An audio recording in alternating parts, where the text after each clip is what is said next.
नमस्कार दोस्तों। आज हम बात करेंगे बहुत ही कॉमन सिम्टम्स जो है महिलाओं में पेशाब की प्रॉब्लम्स यानी पेशाब में इन्फेक्शन होना। हम लोग काफ़ी कॉमनली देखते हैं कि यंग यंग सी लड़कियां या यंग एज की फीमेल्स हमारे पास आती हैं और बोलती हैं कि पेशाब में जलन है, पेशाब बार बार जाना होता है, पेट के निचले हिस्से में दर्द होता है, पेशाब में खून आता है या फीवर के साथ पेशाब में जलन होती है। तो ये बेसिकली सिम्टम है पेशाब में इन्फेक्शन के। आपको मैं बता दूं कि सारी महिलाओं को अपने जीवन काल में कभी ना कभी पेशाब में इन्फेक्शन होता है। मैक्सिमम जो इनका इसका एपिसोड है वो यंग एज में होता है या ओल्ड एज में होता है।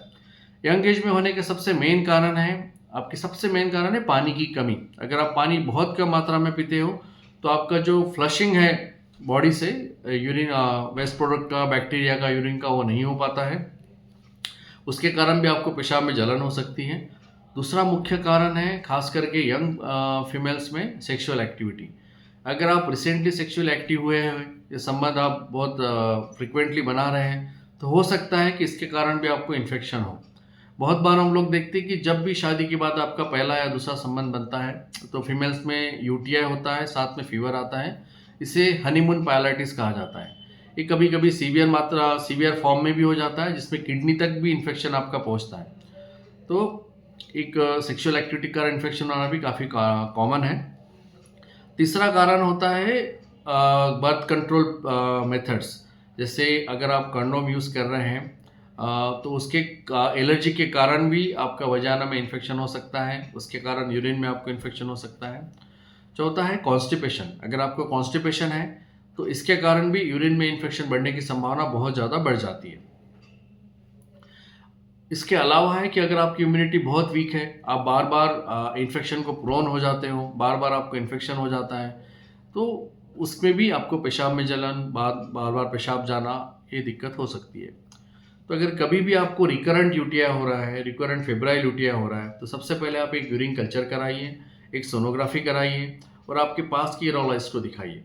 यूरिन इन्फेक्शन बहुत कॉमन है, खास करके यंग फीमेल्स में और ओल्ड महिलाओं में। तो और इसका इलाज संभव है बशर्ते कि आप प्रॉपरली जांच कराइए। इसका सोनोग्राफी हम लोग चेक करते हैं। सोनोग्राफी में देखा जाता है कि कहीं किडनी में कोई स्टोन तो नहीं है आपका, या पेशाब आपका पेशाब की थैली में अत्यधिक मात्रा में बच तो नहीं रहा है, कहीं पेशाब के रास्ते में सिकुड़न तो नहीं है आपका। इसके अलावा यूरिन कल्चर में हम लोग पता करते हैं कि किस टाइप का इन्फेक्शन है, कौन से बैक्टीरिया का इन्फेक्शन है। सबसे कॉमन जो इन्फेक्शन होता है वो होता है ई कोलाई का infection. E coli gram negative bacteria है जो ऑलमोस्ट 90% यूरिनरी इन्फेक्शन का कॉज करता है। तो यूरिन कल्चर के हिसाब से, सोनोग्राफी के हिसाब से हम एंटीबायोटिक के द्वारा इसको ट्रीट करते हैं। नॉर्मल जो एंटीबायोटिक का कोर्स होता है 5 से 7 दिन का होता है। कुछ महिलाओं में जिनमें इन्फेक्शन बार बार हो रहा है, उसमें हम लोग एक टैबलेट प्रोफिलैक्टिक एंटीबायोटिक का 3 से 6 महीना या साल भर तक भी देते हैं, क्योंकि अगर आप बार बार इन्फेक्शन होगा तो आपकी किडनी को भी नुकसान होने की संभावना बढ़ जाती है। तो एक टैबलेट से अगर आप कंफर्टेबल हैं तो उसे 3 से 6 महीने हम लोग चलाते हैं। इसी के कारण पूरा आपका इन्फेक्शन ठीक होने की संभावना ज़्यादा होती है। बट बचाव हमेशा ट्रीटमेंट से बेटर होता है। तो अगर आप बार बार इन्फेक्शन से ग्रसित हैं तो सबसे पहले आप आपका पानी का मात्रा बढ़ाइए। आपको 2.5 से 3 लीटर पानी डेली पीना है। आपके खाने में साइट्रस जूसेस का इस्तेमाल करिए। साइट्रस जूस का मतलब होता है नींबू पानी, मौसम्बी, संतरा या क्रैनबेरी जूस। ये आपको इन्फेक्शन से बचाएगा। आप कॉन्स्टिपेशन से बचिए।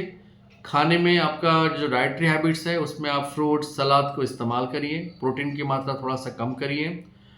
सेफ सेक्सुअल प्रैक्टिस फॉलो करिए। अगर आपको कॉन्डम्स का एलर्जी है तो उसको यूज़ मत कराइए और हेल्दी रहिए, एक्सरसाइज करिए बस। और अगर प्रॉब्लम फिर भी परसिस्ट करता है तो आपके पास की यूरोलॉजिस्ट को मिलिए, आपका जांच और इलाज कराइए। धन्यवाद।